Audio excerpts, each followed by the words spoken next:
I watched the snow swirling around in the wind and reflected on how much things had deteriorated. Even the Christmas music playing in my office couldn't lift my mood. The situation was dire. I was on the verge of bankruptcy, but I had a plan I hoped would make a difference. Glancing at the nameplate on my desk, Tom Ambrose, President, evoked a mix of melancholy and pride, reminding me of the day I purchased the only radio station in town.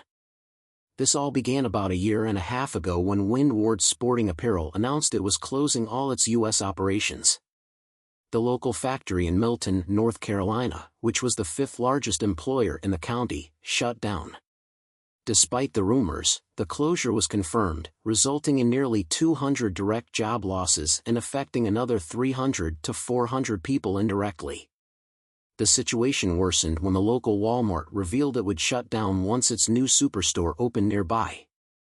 Other businesses, including CVS, followed suit, and the national economy faltered. Unemployment in our area surged to between 14% and 15%. As the local economy collapsed, the radio station where I worked saw a 40% drop in advertisers. I struggled with bills and fell behind on the mortgage for the station and a new tower site. Edgar Breener, the mortgage holder, was pressing for foreclosure. With $37,000 owed, I faced losing the land and all the invested money if I couldn't catch up. It seemed like all I did was juggle bills to avoid further debt. Owning a radio station had always been my dream. My passion for radio began in second grade, watching the warm glow of the tube radio in the kitchen as my mom listened to WNW in New York. The soothing voice of William B. Williams and his gentle music made me long for the comfort of his studio, especially on chilly mornings when I walked to school. By high school, my fascination with radio had turned into an obsession. I handled morning announcements and audiovisual aids at school, worked part-time during the school year, and full-time in the summer, saving for my own station. Despite the obstacles and advice to cut my losses, I refused to give up. I pursued a business degree with a state scholarship and my parents' support, knowing it would be crucial when I finally owned a station. As soon as my parents left me in my dorm room freshman year, I sought out the college radio station and quickly signed up as a volunteer. By senior year, I was the station's manager, earning $500 a month. The only drawback was dealing with Chad Duncan III, the school newspaper editor and an insufferable snob who boasted about his wealthy family's media empire. Chad and I clashed often, especially during budget meetings. I started attending these meetings as a sophomore and became deeply involved when I was appointed manager. Chad's ego grew as he became editor, and our first major conflict occurred when I submitted my budget for new equipment for the aging radio station. Chad, meanwhile, sought a budget increase for new computers and furniture for the newspaper, despite their recent shift to digital and reduced printing costs. When the budgets were approved, the radio station received a $40,000 increase while the newspaper's budget was cut by $25,000. Chad was furious, and his resentment toward the radio station, and especially me, only grew. Since freshman year, Chad Duncan III had a girlfriend, Amanda Edwards, who was cute but not stunning. Chad broke up with her halfway through senior year, which devastated Amanda, a college and interior design major. She started working at the radio station, where I hired her as a roving reporter and editorial writer. Chad was furious about this and intensified his attacks on the station through the school newspaper. In retaliation, Chad complained to the college president, claiming we were misusing our budget on pizza and beer. Although we did have pizza and beer parties, we paid for them ourselves. I defended the station with receipts, and no action was taken against us. Despite my attempt to resolve the feud, Chad saw it as weakness and escalated his attacks. We eventually got our revenge with the help of computer science major Billy Williams. Billy figured out how to intercept and replace the newspaper's digital files with our own edited versions. We filled the paper with nonsense stories, limericks, incomplete sports scores, and silly editorials demanding things like nap time and beer from drinking fountains. When Chad saw the altered paper, he was furious. His staff found it hilarious, which only made him angrier. The campus loved the prank, but Chad was determined to find out who was behind it. He stormed into my office, accusing me of the prank and vowing to get revenge. Despite the prank's success and stopping Chad's negative articles about us, the administration reprimanded him for misusing his position. Chad was the type to hold a grudge. Meanwhile, Amanda and I began dating after the prank, eventually moving in together and getting married 6 months after graduation. Amanda started a job as an interior designer, and I became a stockbroker. We were both unhappy in our jobs. Amanda disliked her boss and I felt the financial products I sold were subpar. A year later, Amanda announced she had quit her job to start her own interior design company. I was upset she hadn't consulted me first, but I wanted to support her. Looking back, this was the first sign of trouble in our marriage. With only one steady income, I was covering most of the bills. After we married, I split my bonuses between our new house fund and my radio station fund, 80% for the house and 20% for the station. Amanda contributed cash from her jobs to the house fund, but when she quit without discussing it, I changed the split to 50-50ths. Amanda was unhappy and stopped contributing, which should have been a warning sign. About a year later, my job offered me a chance to open a new office in Greenville, North Carolina. Amanda, facing challenges with her business in our current location, was excited about the move. The transition was smooth, and Amanda's business grew, though not as much as when she worked for a larger company. I received good bonuses for opening and making the office profitable, but I still disliked the job. We settled into a rented house and explored nearby small towns on weekends. Amanda hunted for furniture and accessories while I searched for antique radios, including one like the model my mother used. On one of our day trips, Amanda and I visited Milton. After exploring the antique stores and having lunch, we wandered into a residential area. Amanda, captivated by the variety of houses, insisted we check out a 2-story colonial house with a for sale sign. It was an open house that day, so we went inside. While Amanda toured the house a second time, I noticed a radio station across the field behind it. The sign read WJTW 1590 AM, your hometown radio station. Though the lettering was faded, I went to the station and met Mrs. Sylvia Porter, who was startled because she thought she had locked the door. She owned both the house and the station. Her husband had expanded the station years ago and built the colonial house for their family. After her husband's death 2 years ago, Mrs. Porter struggled to keep the station running and had turned it off 5 months prior. She was planning to sell the land, as the station's license was up for renewal and she wouldn't renew it. During my conversation with Mrs. Porter, it became clear she wanted to move to Florida to be near her daughters. She was frustrated because no offers had been made on the station, and the last 2 offers on the house had fallen through due to financing issues. She was reconsidering her decision not to finance the sale herself. I became very interested in buying the radio station. When I told Mrs. Porter I was keen but short on funds, she offered to hold a mortgage for me. Excited, I rejoined Amanda, who had fallen in love with the house and wanted to make an offer. I suggested we bid on both properties. Amanda initially wanted to use our funds solely for the house, as it needed repairs. However, I convinced her that buying both properties together would give us a better deal. By the end of our discussion, Amanda agreed. We made an offer of $200,000 for the house and $100,000 for the station, which was valued at $75,000. Mrs. Porter accepted and agreed to finance both sales, 4% for the house and 7% for the station. We signed the papers that day. 4 weeks later, we closed on both properties. We put $330,000 down on the house and $20,000 down on the station. The remaining funds would be used for house restoration and operating costs for the radio station. 2 days after closing, we moved into our new house. The 45-minute commute to Greenville was a hassle, but owning a radio station made it bearable, and the steady paycheck eased the burden of both mortgages. We immediately began renovating the house. A painter tackled the interior and exterior, while a flooring company refinished the hardwood floors, installed carpeting, and added tile in the kitchen and bathrooms. Amanda also arranged for a handyman to fix the windows and railing.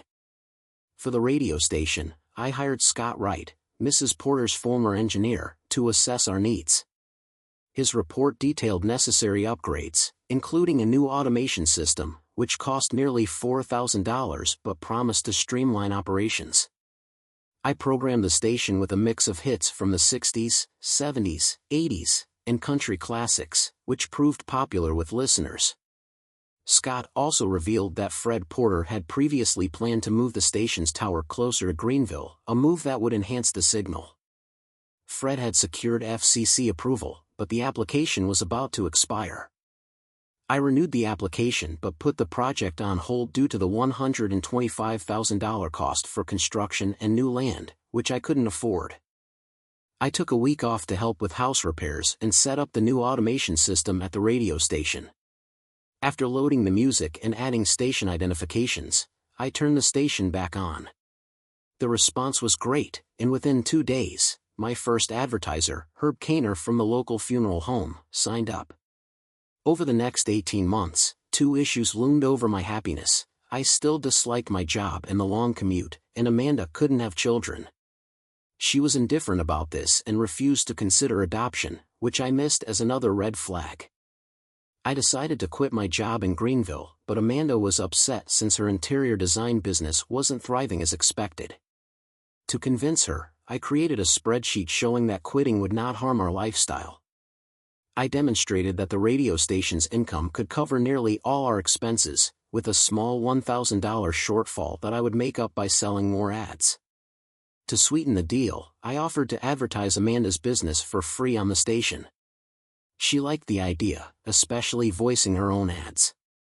This plan was part of my strategy to attract new advertisers. I visited local businesses, gave them small promotional items, and explained the benefits of radio advertising, encouraging them to record their own ads to create a personal connection with potential customers. For the next 3 years, I was living my dream with a loving wife and a successful radio station. But despite this high point, my life took a turn for the worse, and I faced losing everything. Determined to save the station and my own sanity, I fought hard to turn things around. One person relying on the station was Lou Talbert, a former DJ whose career was derailed by alcoholism. A month after relaunching the station, Lou showed up smelling of alcohol but with a wealth of radio experience. I took a chance and hired him for the 7 a.m. slot despite warnings from others. Lou initially struggled with his drinking but gradually quit and became a reliable part of the team. His morning show, though initially awkward, became a hit. He shared engaging stories and music, winning over listeners despite frequent technical mistakes. Another person who came to the station was Jimmy, a young man with red hair and an unkempt appearance. He came from a troubled background, his father had left, and his mother struggled with alcoholism while raising 4 children. I asked the boy what I could do for him, and he looked panicked, saying he'd leave. I stopped him and asked his name. He told me it was Jimmy Saunders. I offered him a tour of the station, and he was thrilled, clearly overwhelmed by the opportunity. He reminded me of myself at his age, mesmerized by the radio world. He seemed completely captivated as we moved from room to room. When the tour ended, Jimmy was reluctant to leave, so I suggested he could do some volunteer work at the station. His face lit up, and he eagerly agreed. I gave him 2 WJT t-shirts, which he clutched tightly, valuing them immensely. However, I mentioned he'd need to shower before coming in. His joy turned to panic as he explained they had no running water at home and couldn't use the high school locker room anymore. I reassured him that he could shower at the station if he brought clean clothes. That's how Jimmy started working for me. Initially, he just cleaned the station, but I soon taught him how to use the production equipment.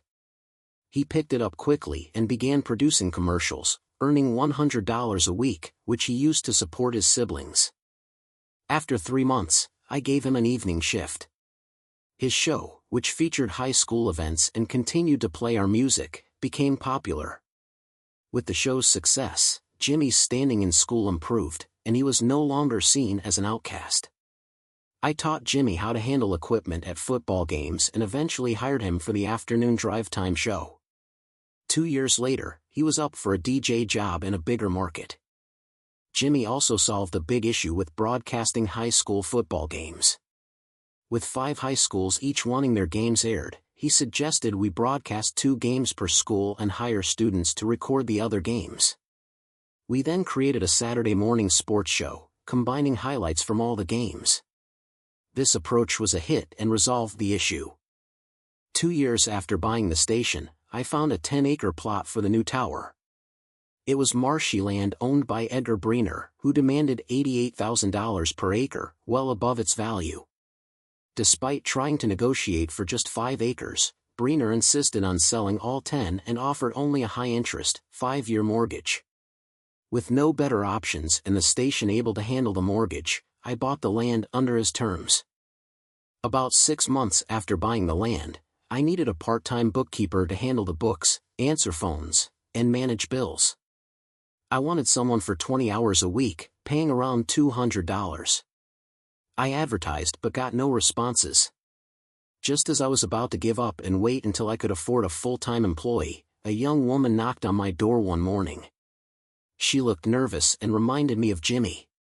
She asked if the job was still available, holding up the ad from the paper. I invited her in. She was in her 20s, about 5 feet 3 inches, with light brown hair and a ponytail. Her clothes were wrinkled, and her shoes were worn, but she had a pretty face and a shy smile. I introduced myself and asked her about her experience. She didn't have a resume and seemed worried when I asked. She had no bookkeeping experience but knew how to use a word processor. She didn't know how to use a spreadsheet, which made me think she might not be right for the job. Then a small child's voice called out, "Tracy." The young woman quickly got up and apologized, saying it was her daughter. I told her to bring the child in. The little girl, around 3 or 4, had blonde hair with a pink bow and a lollipop-stained smile. She held her mother's hand and sucked her thumb. After Tracy settled back in her seat, Kimberly climbed onto her lap, resting her head on her shoulder and asking if they could eat soon. Tracy explained they would after she finished. I offered Kimberly a cookie from a Tupperware container, which made her eyes light up. I gave her a couple more and mentioned they were homemade chocolate chip cookies from Mrs. Myers, who brings them weekly as a kind of bribe to keep playing certain music. Kimberly eagerly ate the cookies while Tracy had one too, keeping her gaze on me, clearly anxious about the job. Seeing Kimberly in Tracy's lap and recognizing her need, I decided to offer her the job. Tracy was thrilled and grateful. I told her I'd get a W-9 form ready to complete the paperwork. As I headed to get the form, I overheard Kimberly asking if they had to sleep in the car again that night because it was cold. Tracy's sad response made me reconsider. I returned to offer them a tour of the station, starting with the radio side. Kimberly was fascinated to see the live broadcast. I saved the residential part of the tour for last, explaining that the previous owners had lived in the building while raising their kids until they moved to a new house, which my wife and I later bought along with the station. I showed Tracy and Kimberly around the residential side of the station and then made an offer. I suggested they use the space at the station until they found their own place. I reassured her it was a common practice. Both Jimmy and Lou had stayed there before. Tracy seemed hesitant but appreciated the offer, saying they didn't have a place yet.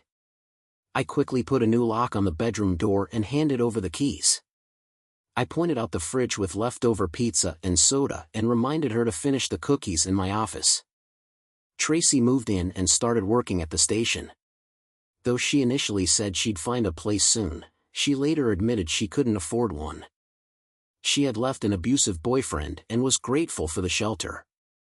Hiring Tracy turned out to be a great decision. She mastered the spreadsheet program in no time, reorganized our file system, set up a billing schedule, and worked far more than the 20 hours she was hired for, without complaint.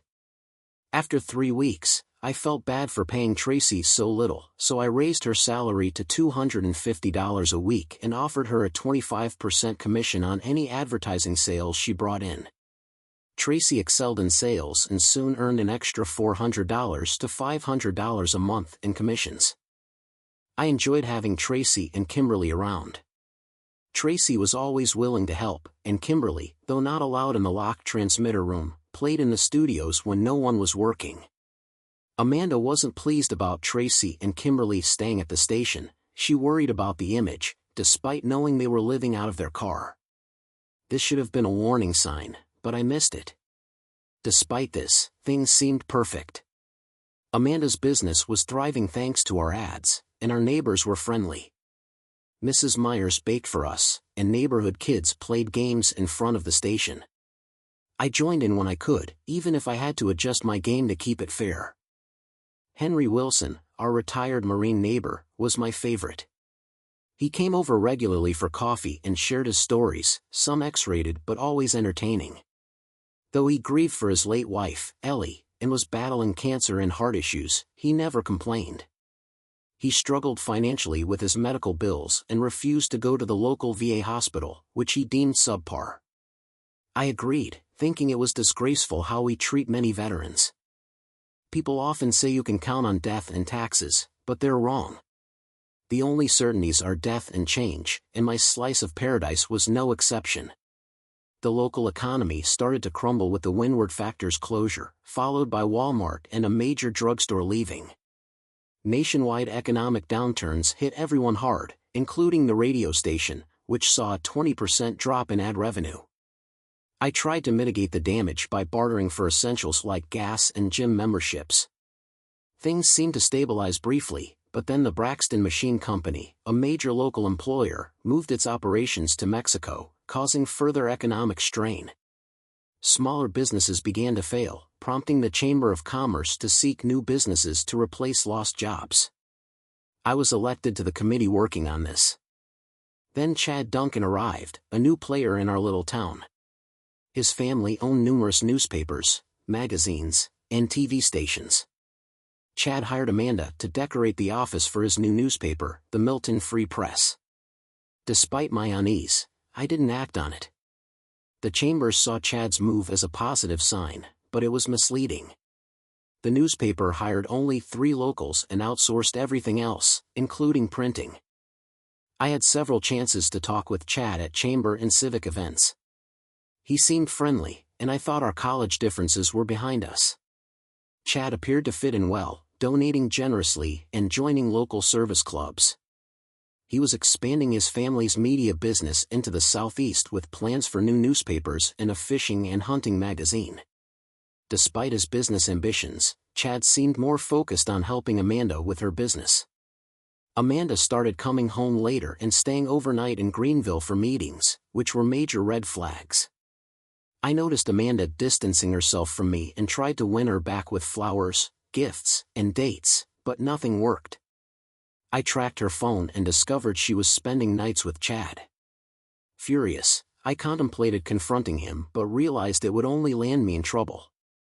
Amidst my economic struggles, my wife of 8 years betrayed me for someone else. I despised it. It was incredibly painful. I decided to end things myself rather than beg like my Uncle Fred, who had a breakdown after his wife left him. When I came home one night, I found Amanda and Chad in the living room. Amanda, looking nervous, and Chad, with a smirk, were ready to tell me it was over. It dawned on me that Chad had finally gotten his revenge for our college prank by taking my wife. 2 things helped me cope with my divorce.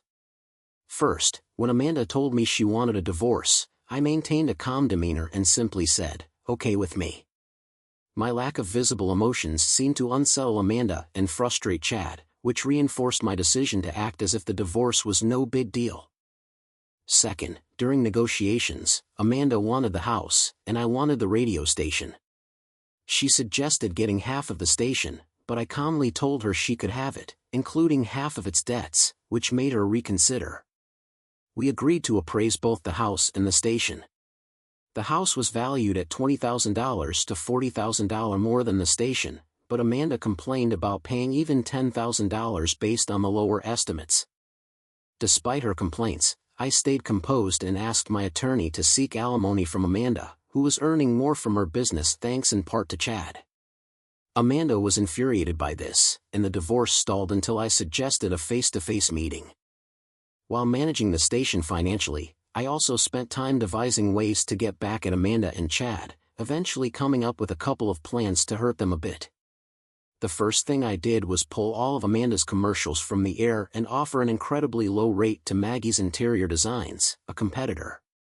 When Amanda found out and called me, she was furious. "You've got to be kidding me," Amanda said. Incredulously, I replied, "We're getting a divorce. You didn't seriously think I'd continue to run your commercials for free?" I then made it clear I had no available time slots for her, which only made her angrier. Next, I targeted Chad's businesses. I approached his advertisers and convinced them to split their ad budgets between his papers and my radio station. Surprisingly, about 40% of them agreed, providing a small boost to our revenue and infuriating Chad. As the divorce dragged on, Amanda and Chad flaunted their relationship around town, which upset me further. I instructed my attorney to let Amanda's lawyer know we'd go to court if necessary. At a tense meeting, Chad showed up and refused to leave, prompting me to suggest ending the meeting and letting the court handle it. After a brief discussion, Amanda's attorney invited us back in, and Chad stormed out. "I can't understand why you treated me so poorly. If you wanted to end our marriage, you didn't have to cheat on me. All you had to do was ask for a divorce, and I would have agreed. I expected more from you, and I'm deeply disappointed," I said. Amanda's face turned bright red, but she didn't apologize. Honestly, I wasn't expecting one. My lawyer stepped in at this point. "Mrs. Ambrose, I have records of your earnings for the past 2 years, as well as Tom's. You earned about $30,000 more annually than Tom. The court would likely approve alimony payments between $300 and $500 a month." "That's just ridiculous," Amanda retorted. "Tom, if you're trying to get back at me, I'll fight this." I just gave a sad smile and replied calmly, "Amanda, I don't actually want the alimony, but you aren't even willing to pay me half of the lower value between the two properties. Your attorney will probably advise you that the court will make you pay at least $10,000 and likely $115,000 if they average the appraisals. There's even a chance they might go with the higher appraisal, which would be $20,000 plus alimony. So why don't we settle on $115,000, and I'll waive the alimony?" Amanda stared at me for a long time, and her anger seemed to fade as she calculated the situation. It was evident that any love she once had for me was gone. After a lengthy silence, Amanda agreed to the deal. "I guess we're finished here," I said, trying to sound upbeat. Before leaving the conference room, I walked over to Amanda, kissed the top of her head, and said, "I hope you and Chad find happiness together." I paused at the door and glanced back to wave.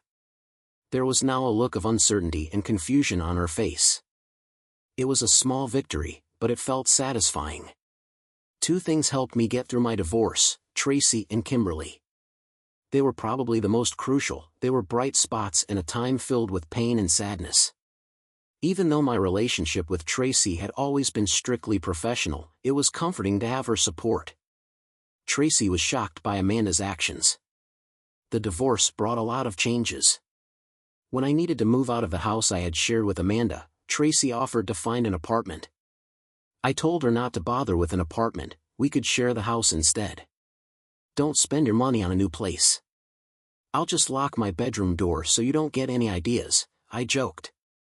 Tracy turned red, and I immediately felt guilty. "I'm only kidding. We'll be roommates unless you prefer your own place." No, Tracy quickly said. "Kimberly and I love it here. We'd really like you to stay with us full time." Their presence was a relief since I couldn't have managed the loneliness along with everything else. Tracy and Kimberly's company helped me heal. As the weeks passed, we started off as employer and employee but soon became friends and then very close friends. About 2 months after my divorce, I mustered the courage to ask Tracy out on a date. The night of our first date was eye-opening. She looked stunning in a dress and makeup. We quickly became a couple, started sleeping together, and even discussed marriage. Amanda and Chad were fading into the past. But then Tracy and Kimberly disappeared, and it was my fault. It all started with my family's china, which I'd inherited but never used. Amanda had asked for it, and I agreed, not realizing it would upset Tracy. She felt I was still letting Amanda have her way, and our argument escalated. The next morning, Tracy and Kimberly were gone. I was devastated but had to focus on a crucial presentation that night. We'd spent months trying to attract new businesses to Milton. Then I read that Sterling Pharmaceuticals was moving some manufacturing back to the U.S. They were considering North Carolina, Oregon, and California.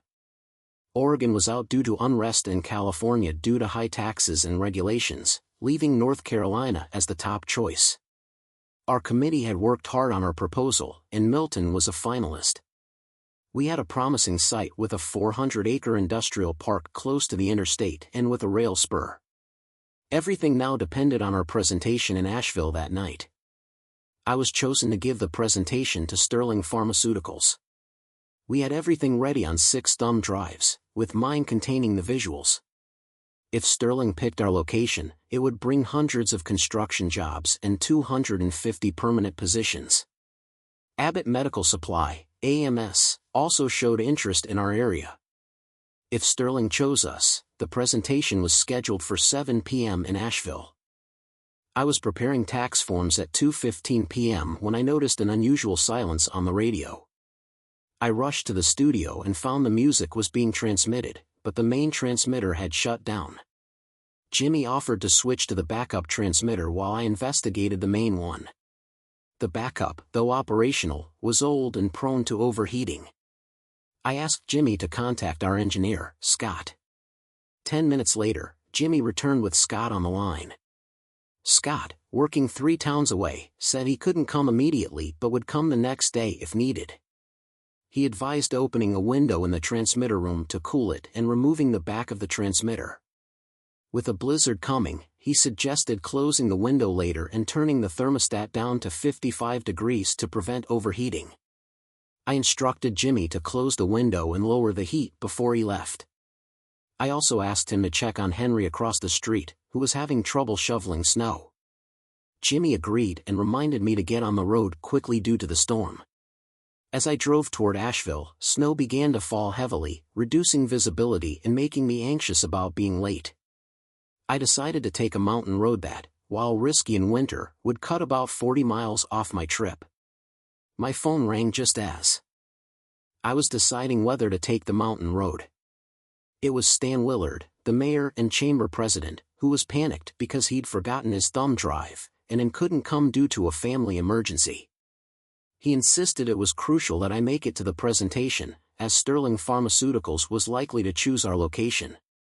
Reassured that I was still an hour away and confident in my snow tires, I took the mountain road.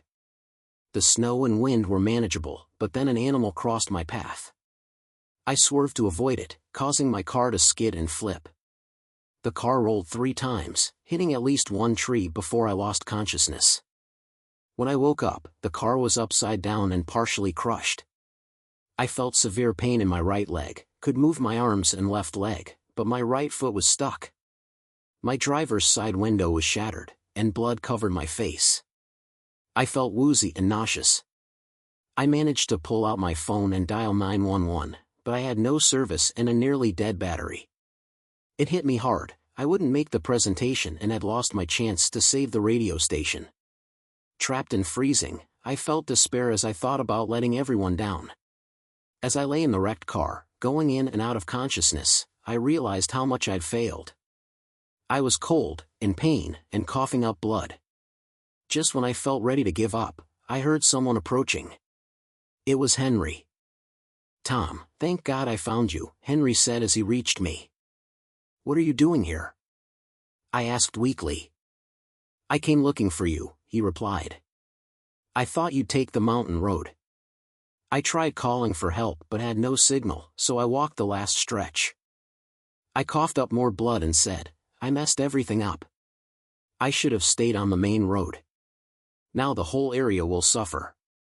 Henry, sounding almost angry, said, "Stop blaming yourself. If it weren't for you, Sterling might not have even heard of our area."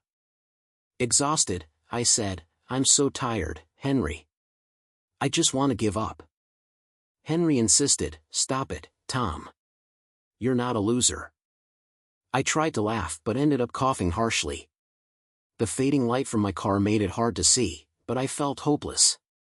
"I'm such a loser, Henry," I said through my coughs. "My wife left me, the radio station's failing, and Tracy left too. Maybe coming to Milton was a mistake. If I hadn't, Amanda wouldn't have met Chad, and I'd probably still be married." Henry shook his head. "You really believe that?" "I do," I replied. "Everything would be better if I hadn't come here. But it looks like I won't make it out alive. I'm so cold and in so much pain." Henry, with tears in his eyes, said firmly, "I don't buy that. If you hadn't come to Milton, I wouldn't have met you. You've been one of the best things for our town." I was shocked by his emotion. "You've been kind, Henry, but even my own father didn't think much of me. I'm a screw-up, and I'm too tired to care." Henry insisted, "You're wrong. I'm going to prove it. But right now, we need to keep you alive. Don't bother. I'm not worth it." "Bull crap," Henry said. He cleared a space around the window by sweeping away the snow, exposing some dry leaves, twigs, and sticks.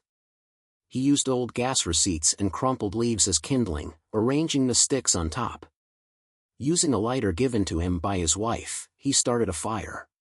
As the fire began to burn, it warmed my face, though my body throbbed with pain.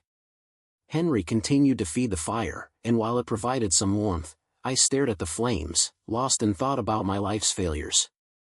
I don't know if I fell asleep or passed out, but I had a haunting dream.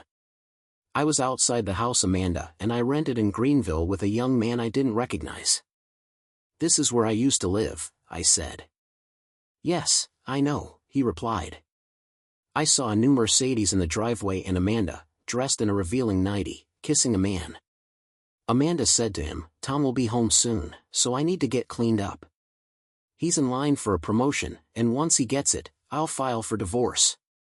I was stunned and began yelling at my wife, "Get your cheating ass out of my house." Neither of them even glanced my way. Apparently, they couldn't hear me. "They can't hear you," the young man said. "You once mentioned that if you hadn't come to Milton, you'd still be married to Amanda. Well, you were right about that. You're still married to her. Is this the perfect marriage you envisioned?" I started up the driveway, wanting to do some damage to the guy sleeping with my wife. I had never hit a woman before, but I was seriously considering making an exception for Amanda. Just as I was about to take another step, the scene shifted. When the image refocused, I found myself standing in the snow outside a rundown trailer with the young man still beside me. A police car and an ambulance were parked out front with their lights flashing. I recognized the trailer park but noticed it was much more dilapidated than I remembered from my last visit. Another police car arrived, and an officer got out. The newly arrived officer asked about the scene, and Fred explained it was an overdose case involving a young man named Saunders. They described him as a troublemaker with a history of criminal behavior. I cried out, "No, it can't be Jimmy." I had helped him graduate high school and made his ceremony special. But the young man with me said that didn't happen because I never moved to Milton.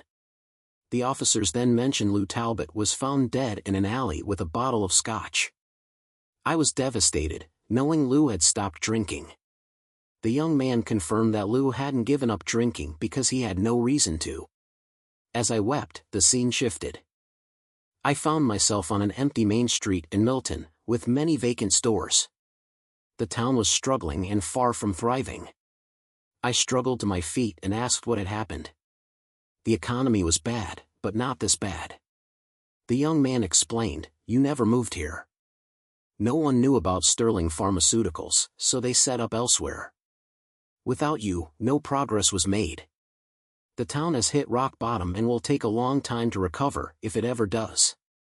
In shock, I watched the scene shift again. I found myself at an abandoned Walmart, where a single car stood in the shadows. It was Tracy's car. As I ran over, I saw Tracy and Kimberly in the back seat, huddled under a thin blanket. I screamed, "Wake up, Tracy! Please wake up!" But they were dead. "This can't be," I cried. Tracy had a key to the station. She wouldn't have left Kimberly in the cold. The young man said softly, "There is no station because you never came to Milton." Overwhelmed, I collapsed onto the snow-covered parking lot, weeping uncontrollably. When I opened my eyes, I saw Henry tending to a small fire. "How do you feel?" he asked, clearly worried. "Not good," I replied weakly. Henry said he would look for help and instructed me to stay awake. "If you go to sleep, you won't wake up." I watched him climb the embankment until he disappeared from view. The dream had felt so real that my tears had frozen on my cheeks. I was in intense pain and struggling to breathe, but the exhaustion made me want to close my eyes. Despite my effort to stay awake, I could feel myself losing the battle. Just as my eyes closed, I heard voices calling my name. I tried to respond but was too weak. The voices grew louder, and soon an EMT was kneeling in front of me. "Mr. Ambrose, can you hear me?" he shouted. I nodded. The EMT checked my pulse and instructed others to hurry. "He's in bad shape, we need to get him out of here now." While the EMT rubbed my face and hands to warm me, others added wood to the fire. It grew larger, providing more warmth, but I was still extremely tired and in pain, with little warmth reaching my legs. All I wanted was to sleep. I heard a loud buzzing, and the metal of my car groaned as they used the jaws of life to free me. The noise was intense, but eventually, they got me out and placed me on a stretcher in the ambulance. I was barely conscious but felt a surge of self-loathing. Though I had been ready to give up, I vowed never to quit again. I resolved to keep the station running as long as possible, even if it meant being dragged out. Things then became fuzzy. The last thing I heard was, "Get him prepped for surgery, stat." Later, I woke up in darkness, feeling someone holding my hand, but I faded out again. When I next woke, it was daytime and I was alone. Dr. Anderson, my primary care physician, was beside my bed. He said, "You had 4 broken ribs, 1 punctured a lung, and 3 broken bones in your right foot. Hypothermia was the biggest concern. The fire likely saved your life." "I didn't start the fire," I corrected him. "Henry did." Dr. Anderson looked puzzled. "Henry Wilson? That's not possible. He died of a heart attack yesterday. Jimmy Saunders found him and called 911. "That can't be," I insisted. "Henry found me and started the fire." Dr. Anderson explained, "What you saw was likely a hallucination. You were severely injured and freezing, and your mind defaulted to someone you trusted. It's a common reaction in such extreme situations." I considered the doctor's explanation and accepted it. It made more sense than the idea of a dead man starting a fire for me. A few hours after waking up in the ICU, I was moved to a regular room. As my mind cleared, I felt deep sadness, not about the station but for Henry, Tracy, and Kimberly. Henry, my first real friend in the neighborhood, had become like family. Despite his tough past, including a difficult service in Vietnam and losing his wife Ellie, he remained kind and supportive. I felt honored to have been part of his life. I pushed these thoughts aside and focused on the station situation. When I called, I was relieved Jimmy answered. He assured me that Scott had fixed the main transmitter and ordered the necessary parts. I wanted to talk more but had to end the call when Stan entered the room. "Thank God we found you, Tom," Stan said shakily. "We had half the town searching for you. You scared everyone. I'm sorry for all this and for missing the Sterling meeting." I replied that I shouldn't have taken the mountain road. "Don't worry about it," Stan said, patting my shoulder. I gave part of the presentation and then explained what happened. "I had to leave to help search for you." "I'm sure we'll get a rejection letter soon," I said, feeling even more defeated. "I'm not so sure," Stan said. "Mr. Sterling called this morning to check on you. He wants to meet you because he's impressed by how the whole town rallied to find you." I was uncertain about Jeff Sterling wanting to meet me but assumed the new plant project was likely dead. "Stan, I have files on 6 other companies interested in expanding or relocating. Please take them and have the committee start working on new proposals. I'll get the files, Stan said, but don't worry about anything except getting better. They're planning to discharge you tomorrow. I'll try not to worry, but yes, they're releasing me tomorrow, I said, showing him my casted foot. I'll be on crutches for a few weeks. Let me know if you need anything, Stan said before leaving. A little later, Tracy appeared at my doorway. My heart lifted. Can I come in? She asked, her smile uncertain. Yes, please, I said, opening my arms. I'm so happy to see you. I'm sorry I caused you to leave. I'm not keeping Amanda's dishes, Tracy said, hugging me tightly and silencing me with her hand. It wasn't about the dishes. I was just jealous and thought you still had feelings for Amanda. I don't care about Amanda anymore, I reassured her. Time has healed my heart. I realized I was never her true love, and she never really got over Chad. But you don't just stop loving someone, Tracy said quietly. I was afraid you were still in love with her because she's beautiful, and I felt plain. Stop that, I said. You're beautiful too, and you have nothing to worry about. I don't love or hate Amanda anymore. I found someone much better. I kissed her, and she responded passionately, holding me close. I love you so much, she whispered. As Tracy sat by my bed, Kimberly peeked around the doorway. Is it time yet, Mommy? Kimberly asked. Yes, you can come in, Tracy said. Is Mr. Tom still mad at us? Kimberly asked anxiously. No, Mr. Tom was never mad at you, I assured her. In fact, I love both of you.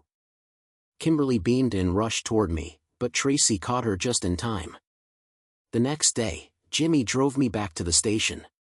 Tracy had cleared a path for me to navigate on crutches. While I was recovering physically, the station and my finances were in serious trouble. I was behind on bills, facing foreclosure on the new town land, and near losing electricity. My staff had agreed to half pay, but I struggled to meet that. Tracy refused any payment and was economizing everywhere. She extended printer cartridges, made notepads from used paper, refilled old water bottles, bought food from the dollar store, and found a thrift coat for Kimberly. Meanwhile, she was also out searching for new advertisers. I was deeply moved when Kimberly came to my office with her piggy bank, offering it to help pay the bills. I kissed her, thanked her, and told her to save it for something nice for her mother. I felt completely overwhelmed and lost, but the one thing I held on to was Tracy and Kimberly. The thought of not being able to provide for them was crushing. By the day before Christmas, I was in a deep rut, but then 3 unexpected visitors arrived just when I needed them most. The first visitor showed up at my office shortly after 9 o'clock in the morning. He was a tall, distinguished man with short brown hair and a warm smile. I hoped he was an advertiser or someone who could help, but he was neither. He introduced himself as Jeffrey Sterling, and although I was standing on one foot and trying to balance, I managed to greet him. He told me he had come to meet the man who got an entire town searching for him. Jeffrey explained that he was impressed by how the town rallied for me, especially when the mayor interrupted his presentation to help find me. He was even more impressed by the real presentation I sent him. He revealed that Sterling Pharmaceuticals had decided to build its new plant here. The papers were signed, and construction should start within a month. It was now official, he said, and encouraged me to announce it on the air. With that, Jeffrey left, and I felt a renewed sense of hope. I hobbled into the production room and quickly put together an announcement about the big news, setting it to play every hour for the rest of the day. Almost immediately after it aired, my phone started ringing off the hook. For the next couple of hours, I fielded calls mainly from committee members, reassuring them that the news was legit. The announcement was a huge win for the area, but I felt it was too late for me. With the bank unlikely to approve a loan until January, I was on the brink of losing everything. Just after 11 a.m., John Zorbeck, a local attorney and Rotary Club member, arrived. I'd tried to get him to advertise on the station before, but he always declined. Today, he was there for a different reason. John, who had been Henry Wilson's attorney for years, informed me that Henry had set up a living trust before he died. Henry's estate included around $45,000 in investments and his house, which was paid off. While I was on the phone with Stan, who was just learning about the Sterling deal, John handed me a cashier's check for $4,975. He also gave me the keys to Henry's house, which I could choose to live in or sell. The house was worth between $225,000 and $250,000, and I immediately asked John to put it on the market. After John left, I called Stan to update him on the news from Jeff Sterling. Stan was thrilled, barely able to contain his excitement. I told him I needed to run some errands and would catch up later. As I looked at the cashier's check, I felt overwhelmed by Henry's generosity and love. It made me think back to the dream I had while trapped in my car, and I was convinced it was Henry's influence that pulled me through. I called for Tracy, who rushed in with Kimberly, both worried. I showed them the check and explained that Henry had left everything to me.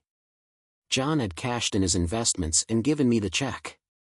We needed to deposit it and pay our most urgent bills, and I wanted to apply for a short-term line of credit. Running errands that day felt incredibly satisfying.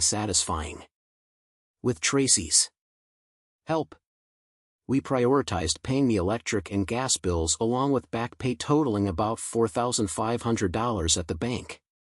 Sly Albert helped us calculate the payoff for the land, leaving us with just under $1,400.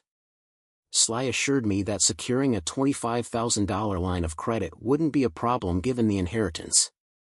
After wrapping up our tasks, I took Tracy and Kimberly out to lunch.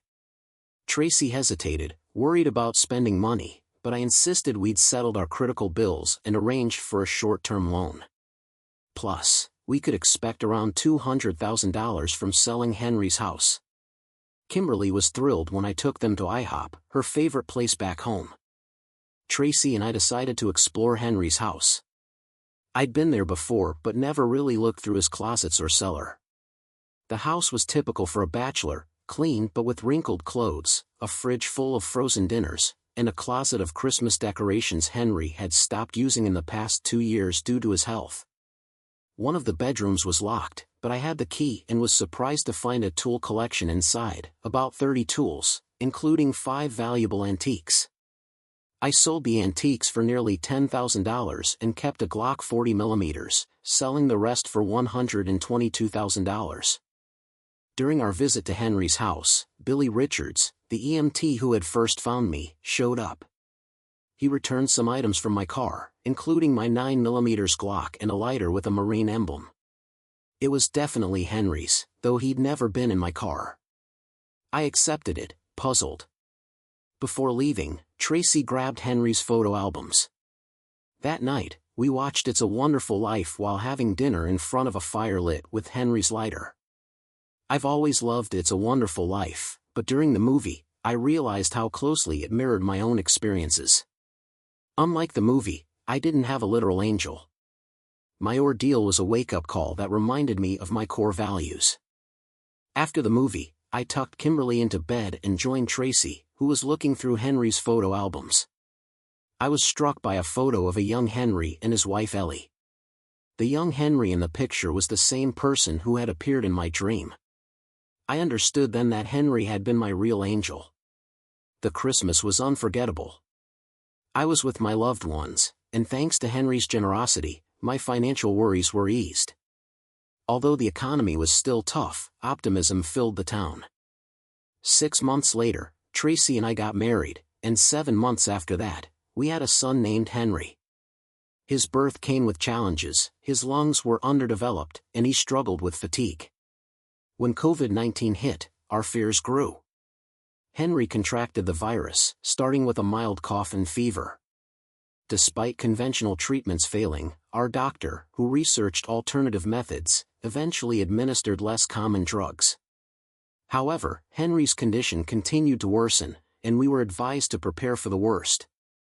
Only one of us could be with Henry at a time, so Tracy and I took turns at his bedside. While I struggled, Tracy was barely holding it together.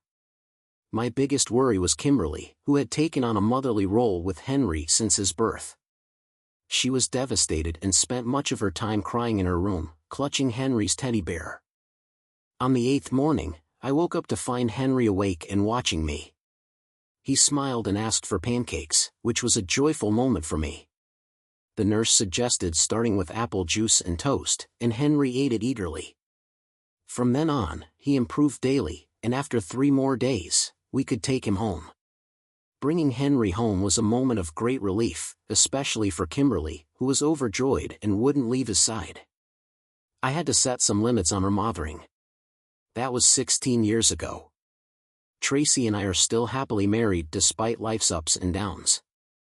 Kimberly injured her ACL playing soccer in college but eventually recovered. I've had appendix and hernia surgeries, and Tracy had a scare with a breast lump that turned out to be benign.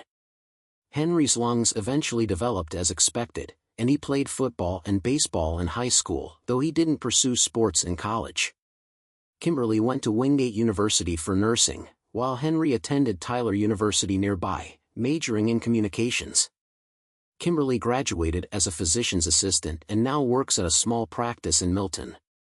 Henry followed me into the radio business, sharing my passion for it and becoming a skilled salesman. Tracy and I had hoped for a larger family, but Tracy's health issues resulted in a hysterectomy, so we redirected our focus to our 2 children and our radio station, where Tracy continues to work. Amanda and Chad married but divorced 5 years later due to Chad's failed business expansion and rumored infidelity. Amanda moved back to her old house across the field and resumed her business.